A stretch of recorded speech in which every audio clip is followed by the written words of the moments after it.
दोस्तों नमस्कार, मैं हूं शीतला तिवारी। दोस्तों कभी कभी कुछ अधिकारी ऐसे आ जाते हैं कि अगर इस तरीके के अधिकारी अगर आ जाए तो आप समझ लीजिए कि समाज जो है वह सुधर जाएगा और देश जो है वह तरक्की कर जाएगा। अब आपके जहन में आता होगा कि सर आज किस अधिकारी की बात कर रहे हैं। हमारे कहने का मतलब चाहे वो आईएएस हो, चाहे आईपीएस हो, चाहे जिस भी क्षेत्र का अधिकारी हो, अगर अधिकारी अगर तटस्थ है तो आप समझ लीजिए कि कभी किसी भी प्रकार की दिक्कत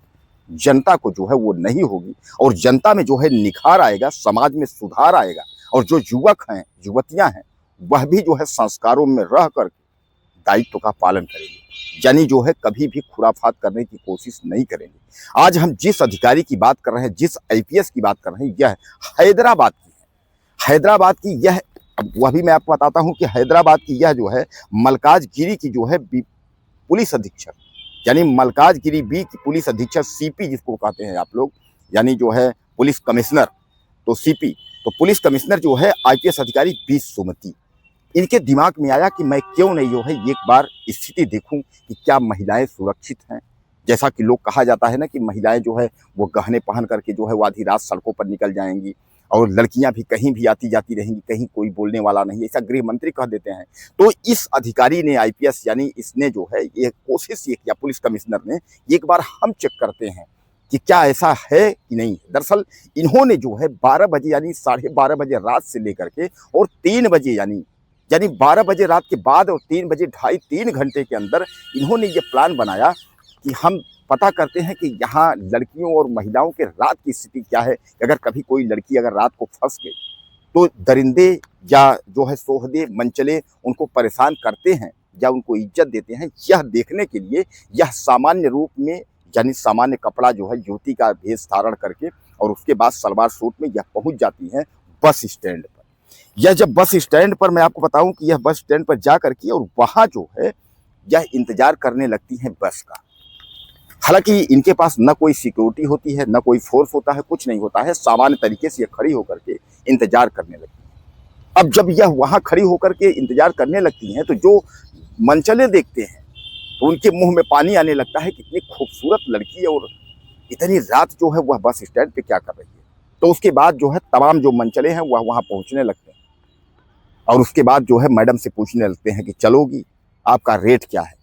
कितना लोगी, 1 घंटे का कितना लोगी, 1 रात का कितना लोगी। यानी इस तरीके से जो है वह लोग बात करने लगते हैं। हालांकि मैं आपको बता दूं कि यह पुलिस कमिश्नर जो है उस समय, चूंकि इनको तो अपनी एक तरीके से जो है पता करना था कि स्थिति क्या है, इसलिए जो है पुलिस कमिश्नर चुपचाप जो है 2.5 से 3 घंटे तक जो है वहां बस स्टैंड पे यानी बस स्टॉप पे जो है यह खड़ी रहती है, जब तक मैं यह बताती है कि तमाम गंजेड़ी और तमाम शराबी, तमाम नशा करने वाले व्यक्ति, यानी उसमें तमाम युवक और युवतियां भी शामिल थे और वह लोग भी आते हैं और उसके बाद पुलिस कमिश्नर से मुलाकात करते हैं और वही बदतमीजी से बात करते हैं जिस तरह से मैंने आपको बताया कि पुलिस कमिश्नर से उनसे जो है उनसे रेट की सौदेबाजी और तमाम जो है गंदे इशारों में इस तरह से जो है यानी 2.5 से 3 घंटे उनके साथ इसी तरह जो है बीता।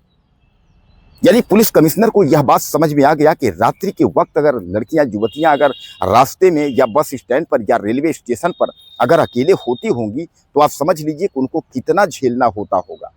जब अगर एक पुलिस कमिश्नर को, एक सीपी को अगर इस तरीके से जो है झेलना पड़ रहा है, हालांकि उन लोगों को नहीं पता है कि सीपी हैं, क्योंकि वह तो सादे में गई थी, वह इसलिए गई थी कि पता करने के लिए कि स्थिति है क्या।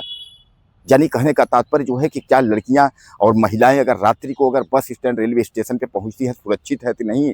तो इस तरीके वो बताती है सीपी कि टोटल जो है 40 लोग, जिसमें जो है छात्र भी थे, यानी युवक भी थे, नशेड़ी भी थे, गंजेड़ी भी थे, तमाम प्रकार के लोग जो है वह उनके संपर्क में आए और सब लोग उनके पास आकर के उसके बाद अश्लील हरकतें, उसके बाद उनसे जो है गंदे इशारे और उनका रेट जो है पूछते थे। अब उसके बाद जो है आनंद फानन में उसके बाद फोर्स आती है, वह चुपचाप जो है चली जाती है। उसके बाद जो 40 लोग रहते हैं उनको चिन्हित करके और उसके बाद सुबह जो है उनको बुलाया जाता है ऑफिस में। हालांकि ऑफिस में बुला करके उसके बाद जेल भेजने वाली बात नहीं होती है, उनकी काउंसलिंग की जाती है, उनको बताया जाता है, उनको समझाया जाता है। यानी एक अनोखा जो है इस जो है पुलिस अधिकारी का एक अनोखा तरीका जो बी सुमति हैं, तो बी सुमति का एक अनोखा तरीका इन्होंने कहा कि अगर इस तरीके से अगर 4-6 बार अगर इस तरीके से किया जाएगा तो आप समझ लीजिए कि समाज जो है जागरूक होगा, समाज में सुधार आएगा और महिलाओं और लड़कियों के प्रति लोगों की जो है सोच बदलेगी और सम्मान के प्रति जो है लोग उनको देखेंगे। रात्रि के वक्त अगर कहीं महिलाएं और लड़कियां अगर इस तरीके से अगर फंस जाती हैं तो लोग उनका सम्मान करेंगे, लोग उनको इज्जत देंगे। दरअसल मैं आपको बता दूं कि इसके पहले भी ये जो है जब डीसीपी थी तो इन्होंने एक बार रेलवे स्टेशन पर जाकर के और इसी तरह जो है रेलवे स्टेशन पर इन्होंने जो है जायजा लिया था और रेलवे स्टेशन पर इन्होंने जो है इस तरीके से पता किया था कि अगर रेलवे स्टेशन पे अगर रात्रि के वक्त अगर लड़कियां या महिलाएं अगर इस तरीके से अगर फंस जाती हैं तो वहाँ क्या होता होगा। यानी कहने का तात्पर्य ये है कि चाहे रेलवे स्टेशन हो या बस स्टैंड हो, उन लोगों की स्थिति क्या होती होगी जो अकेले वहाँ फंस जाती होगी। बहरहाल आप समझ लीजिए कि यह घटना जो है हम सबको यह याद दिलाती है कि अगर समाज में इस तरीके के अगर पुलिस अधिकारी अगर यहाँ पहुँचेंगे तो जरूर समाज में जो है बदलाव होगा और जब बदलाव होगा तो जो महिलाओं और लड़कियों को लोग जो है गलत निगाह से देखते हैं तो जरूर जो है सुधार होगा। क्या कहते हैं आप, लिखिएगा। नमस्कार।